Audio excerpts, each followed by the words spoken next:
What I think you need in major college football to be successful going forward is, I think, number one, it sure helps to have a fertile recruiting area. And that goes back to the development. And I'll get to that in just a second because I think it's just going to be a new type of development. But I think you have to have a fertile recruiting ground. I think that's important because I think you need a baseline of talent. I think the second thing you need is you need to be in either a city of industry with multiple financial spigots that you can tap from, or you need to have incredibly motivated boosters. So this is the incredibly motivated boosters. That's your Texas Techs, right? So you have to have that. And then the next thing you need to have what you said, which is alignment. So if I'm Ryan Day and Mark Pantoni and I'm building Ohio State in this climate, like I said this earlier in the week, I don't know if Ohio State will ever start a redshirt freshman quarterback again. You really wouldn't need to. Yeah. You really wouldn't. And I don't know if you can afford to, because I don't know if you can afford to pay a 5-star quarterback in the portal to sit for 2 years before playing. I don't know if you can do that anymore. That might be something that changes here. My hunch is Ohio State's recruiting classes will be between 15 and 20 instead of 25 and more, 15 and 20. My belief would be that you might pay for the sure things. You're going to pay for your Jeremiah Smiths. You're going to pay for your Chris Henry Jr.'s, like guys who can come in and plug and play right away. Devin Sanchez played a lot, played through some warts, but he played a lot as a true freshman. He was compensated and he played. I don't think you can pay people not to play. So I think you'll pay 4 to 5, 6 guys in a recruiting class. And then this is where I come full circle on the developed here thing. The rest of that class is probably going to have to be kids who it's their entire dream was to play at Ohio State. And they're willing to do so at maybe less, or maybe they don't have big money offers elsewhere, and they're kids who are truly, you have to develop. And then the majority of your roster building, the high-end roster building, is going to be done in the portal. That's kind of the way that I see this thing going. Do you have any issues with the way I see it? Do you think there's a different way that you would do it? Or can developed here the old way, can that still work?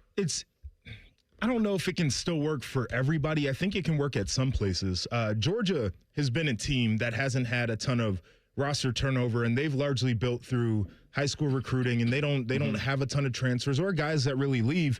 And again, right, like, is it still the same Georgia we saw a couple years ago? No. Is that because of some of the changes? Probably, but I still think they're a team that you would put in that they can win a title. I'm looking at the odds for next year to win the college football playoff. Julian's saying basically we can call him a high school recruit here. I know he enrolled at Alabama, but we can call him that. So that's a quarterback that developed there. Texas with Arch Manning, right? Like, he started there. He's going to continue to start there. Notre Dame with C.J. Carr. He started there. He's going to continue to start there. Georgia and Gunnar Stockton, right? Like, you go down the list. Some of these teams have figured that part out. So I think the big brands are still going to be able to sell a little bit of that. We're going to pay you out of high school. You might have to sit for a second, but we believe in you. We're going to develop you. Now, where they can make the changes, if it ain't working out, you just go out and you get you a quarterback. You do what Indiana did and go get a quarterback, right? Like, you do what Miami, right? Go get a quarterback. We did it when we won the championship. Go get a quarterback. So I think it's a blend there for sure. But I still believe that coaches value having guys come up through their program. I think the difference is some of the players that they want to invest in start getting cold feet and saying, well, I haven't played this year. I might not play next year. Are you going to pay me to keep me here because you believe in me, or am I just going to go? And then at that point, that's where you have to start backfilling your roster. I think coaches do want the blend, and I think they would prefer to continue building through their high school roster.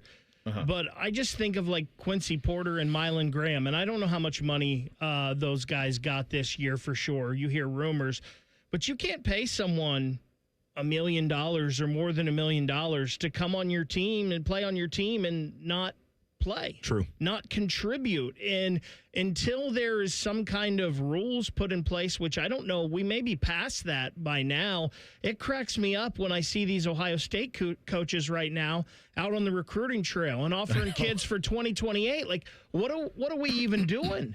Like, especially not a kid that you know for sure. Like, it's not Jeremiah Smith. It's, an offensive lineman that may be a 4-star and pretty good, but can you even waste your resources into that right now, the way the game is? The problem is that if you if you want to get proven production out of the portal, it costs money, right? Like all these kids you're going to have to pay them at some point, I guess, is what it comes down to. And we've seen with the quarterback market, for example, like imagine if Ohio State had to go and get a quarterback this year. They might be paying $5 or $6 million to a kid to get him on campus. And by the way, like you better hope it works and that he's a fit in whatever you want to do, or else you just wasted $6 million for a year. I think that's where it becomes intriguing, where it's so easy to say that you'd rather put your resources into the proven production. There's only so much money you can spend.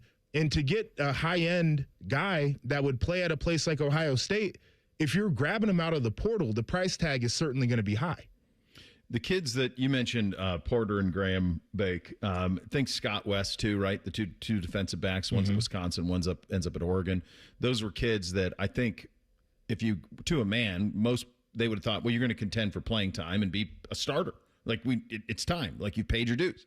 But the problem with the developed here thing now is, you took those are Ohioans. Those kids are Ohioans. You recruited them here. I'm sure they were compensated, maybe not to the level that they would hoped, but all of a sudden they throw their name in the portal. They're worth more to Luke Fickell and to Dan Lanning, and they wrote checks. Now you had them, and you know what they are, and I guess you could have matched it maybe you could have matched it, maybe you couldn't have. But that comes back to you think about Porter and Graham too. I mean, those were 5-star guys in recruiting. I mean, Porter was only here for a year and then out. And in a true free market, which is what we have, it might have been something very similar. Like, and I said this a couple of weeks ago, Joshua, like, you think if you went up to Quincy Porter and you put him in a lie detector test, he thought he'd be playing wide receiver at Notre Dame? Like, I don't know where they were in the process, but in the recruiting process, but Notre Dame needs him. Notre Dame financially incentivized, and they went and got him. And he's going to start. He has to start at Notre Dame next year. He's got to go. Ohio State had him for a year. They had to make a decision. Is he a dude that we want to allocate big money to, or did that big money go to Chris Henry Jr.? And I don't know that. I'm just saying those are the type of decisions that are being made. I mean, did some of the big money go to Jeremiah, and you look around and say that you can't allocate X percent of your cap just to the wide receiver room, right? Like this is part of the conundrum here is also the roster building philosophy in terms of where you're spending the money. And if you got to sink money into a guy who's generational, can you afford when the rest of the wide receivers come in and say, I need a $300,000-$400,000 raise? Mm-mm. Like, is that something that you can do and that you're willing to do? And I think that's part of the calculus as well. But to your point, it's such an interesting thing that you said about the value to a team, where if you're at Ohio State and you're one of the DBs that left, you might be cornerback 3, but you go into Wisconsin, day one, you're cornerback 1. Yep. You're probably making 4 times what you would have made had you stayed at Ohio State. I don't know if you're going to have as good of a career. Who knows if you're going to be as high of a draft pick making that move? But that's just the reality of the situation, is some of these teams in the portal are paying desperation wages, and Ohio State's never going to do that. No, and you're not going to win. No. Like, you're going to lose a lot. Like when they're playing jump around in front of 42,000 people in November up there, and you're looking around going, the money's great, but this is what I signed up for. Jump around, but they're going to leave right after that. That's what they do up there. It's guaranteed through the third quarter, full crowd, and then after that they start trickling out. Get the hell out of there. The best example of what we're talking about, guys, is Jordan Seaton. He's the best example. He was a 5-star tackle out of high school. Colorado paid him, got him on campus. He was really good. Last year as a sophomore, he was a first-team All-Big 12 tackle on a team that didn't win much. They compensated him. Now he's in the portal. He's the top-rated unsigned guy in the portal. Somehow it's January 22nd. He's not enrolled in school somewhere, so I guess we just don't worry about eligibility on anything. I don't know what it was like when you went, JP, I had to go to class. I thought at some point you got to get to school. Yep. You got to go to class. You usually have a little 10-day grace period, but after that, like, you got to go. He hasn't done any of those things yet. But anyway, he's going to get compensated very richly by somebody, and he will be a plug-and-play starting left tackle. Yes. Like, that's fact. Like, that's happening. So the question is, would you rather have been Colorado? And this is the question that, like, Mark Pantoni, those guys have to answer. They don't have Colorado problems. Jordan Seaton wouldn't be in the portal if he was a Buckeye, because you would have compensated him all the way, and you'd certainly have the money to compensate him now, to your point of Jeremiah Smith and certainly Julian. But Colorado paid him, developed him, and now he's a free agent, and now someone's going to pay him bigly, and they're going to reap the benefits of a kid who's probably going to be the first tackle off the board in the NFL draft next year. Yeah, those are the decisions you have to make. Yeah, I think if Colorado was a better football team, he probably would have been a little bit more patient with them. Right? Maybe. Like, it certainly feels like it. I mean, Prime did a lot to get him there. He said he wanted to play for a coach that looked like him, all these different things. And then all of a sudden you realize, like, oh, we start 3 different quarterbacks in 3 different weeks because our coach doesn't know what the hell he's doing. Like, I don't blame the kid for getting out of there. And by the way, he's going to get a big raise. Going to get a lot of money. Oh, yeah. A lot of money. Yeah. I think it started at 2.5 was the report. Which is insane. Man, I missed out on a lot of money, Bo. Somebody owes me a check. Do you ever do that? You all can't the time. Do that, can you? All the time. I sit there and think about it, man. The what if? Like, what if?